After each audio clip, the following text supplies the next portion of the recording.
That's what I was referring to earlier in the hour to Robert Sherman. Maruzia, the young girl from Kharkiv, was on. Andrij Dobriansky, another Ukrainian perspective, is here now in studio, Ukraine Congress Committee of America. Tough questions facing Ukrainians, of course, but what I'm curious about in terms of perspective, when we were on the air here a couple of hours ago and Putin was arriving in Alaska, I was talking to George Will at the time, or watching, here they come down the tarmac, and you know, and George thought in particular the shot of them in the limo didn't send a great message. You were on Ukrainian TV, you just told me this, so that's a real Ukrainian perspective. What was that conversation? I mean, nobody here knew what was going to happen before. You didn't know, Ukrainians didn't know. We saw pursuing peace, quickly translating that for them. Why are they picking that word for the tagline? We know what the problem to peace is. He's right there in the car with you.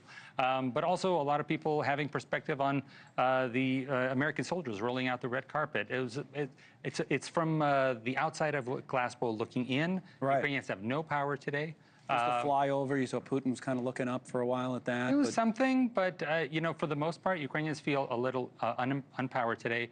But it also works out today is a church holiday. So there's a call beginning last night for fasting and prayer. It's the Feast of the Dormition. So the prayer today, all over the world, Ukrainian churches were asking for intercession to the Virgin Mary. Let's help those people looking for peace persevere, but try to open the hearts of those who are looking for something evil. So yeah. You know, Robert was talking earlier from Kyiv about how you know, he was on the air earlier today talking when Air Force One was on the tarmac on its just about to be on its way, and next thing you know, the sirens go off. That today, even leading up, it's been a tough day in Ukraine. Absolutely, and you know, it's fairly interesting. This week we got the latest numbers from the United Nations. We're the only trustworthy numbers for civilian casualties. We're as high as May 2022 for civilian casualties in Ukraine. That's how bad July was. You know, I have a minute left, and we'll toss it over to Blake.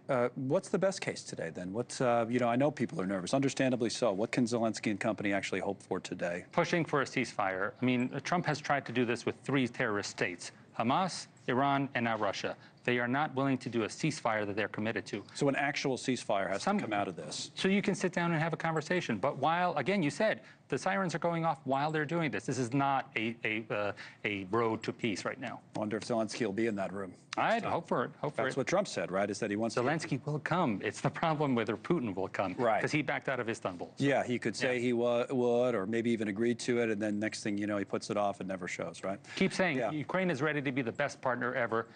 Just ignore the person in Alaska right now. Always good to see you, Andrij. Thank you so much. Dobriansky, representing Ukraine, doing it well.